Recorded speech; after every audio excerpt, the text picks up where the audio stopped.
Sabby Arcade, the Apostate Music Journalist here. Newsflash, Rush have just announced that they're going to be playing some dates. This is not quite Hell Freezes Over because this doesn't come as a huge surprise, given that co-founders Geddy Lee and Alex Lifeson have been kind of hinting for a few years at this point that they, would entertain the possibility of doing something. They've been very tentative in how they phrased this, but they've just made the announcement that they are in fact going to be doing some touring as Rush in 7 cities in North America. That's all that's been announced so far. And of course, the burning question is, who is going to replace longtime Rush drummer Neil Peart, who passed away in 2020. Well, that honor is going to go to, drumroll please, Anika Nilles, who found fame on YouTube as an instructor and someone who posted her own videos and made her own records. And then in 2022 toured with Jeff Beck. And so in the statement that the band released, Geddy Lee explained that they had been referred to Anika by Scully,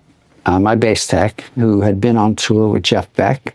I posted a lengthy video about what I thought Rush should do in the wake of Neil Peart's passing and how they should go ahead and come back to playing shows. They are not doing what I suggested, but I must admit, I really am impressed with how they're going about this. I feel this is the right way to do it. They're doing it in kind of an understated way, picking somebody who's off the beaten path. I am 100% on board with this. In fact, I would even go further and say I'm 200% on board with this. From what I've watched of Nilles' drumming, she really fits the bill. As my friend Wilson, the drummer who introduced me to Rush way back, as he would have said, she's got mad chops. And by mad chops, I mean a fuckload of chops.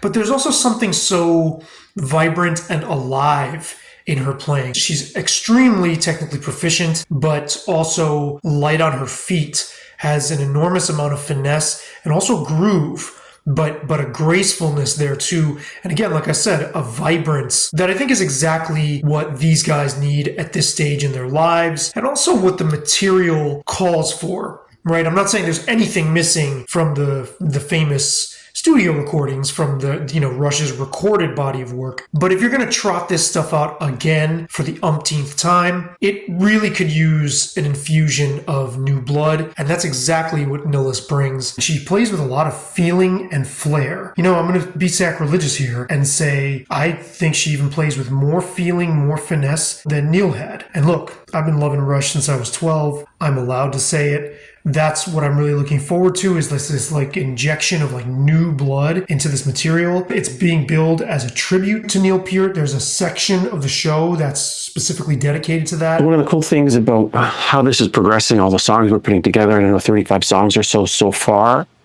for a set that's going to be, around a couple of hours, is the fact that we're going to cover a lot of things and change it up night to night, but we'll always have a part of the show that's a tribute to Neil and his memory of him and everything that he was to us. And it's going to be beautiful to be able to celebrate him.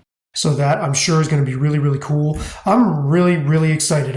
I feel like for years, again, this may be sacrilegious to say, but I feel like for years and years later in their career, going to see Rush was a fairly predictable affair. And now it won't be. They're going to be doing 2 sets a night. They're going to be doing different sets each night, changing it up.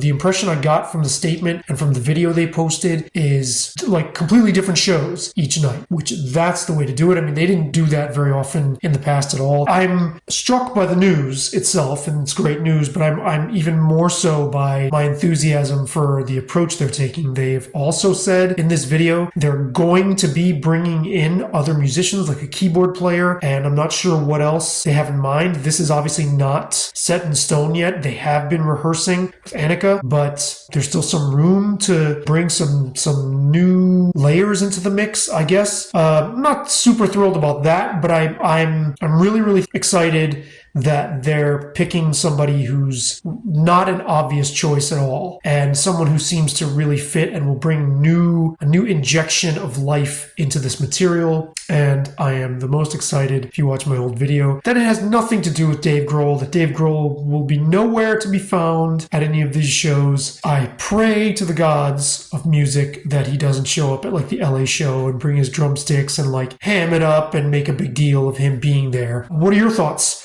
on this new announcement? on Rush going out and playing new shows, or Geddy and Alex under the name Rush without Neil Peart. I mean, again, this is not a huge surprise. I mean, they've been kind of setting the stage for this, it seems like, for quite some time. These guys obviously miss playing this material. They have not played live since the last gig they did with Neil Peart in 2015, and at the time they knew of his brain condition, and that was not known to the public until way later. So they've been wanting to revisit their catalog and their legacy, and I feel it's their every right to do it. If you're going to do something like this where you carry on without a super crucial member, I feel like this is the way to go about it. Not to mention that they have the blessing from Neil Peart's family as well. It's all good. It's all good. Let's go. What are your thoughts? Leave your thoughts in the comments. What do you think of this? What are you looking forward to? What are you not looking forward to? Are you going to go? How much would you pay for one of these tickets? How much would you travel? Etc., etc. Let me know in the comments. And please do hit those like, subscribe, notification buttons so you never miss a post. Also, be sure to check out my Rush Deep Cut Dive podcast episode and my Rush Deep Cut Spotify playlist, both linked in the description below.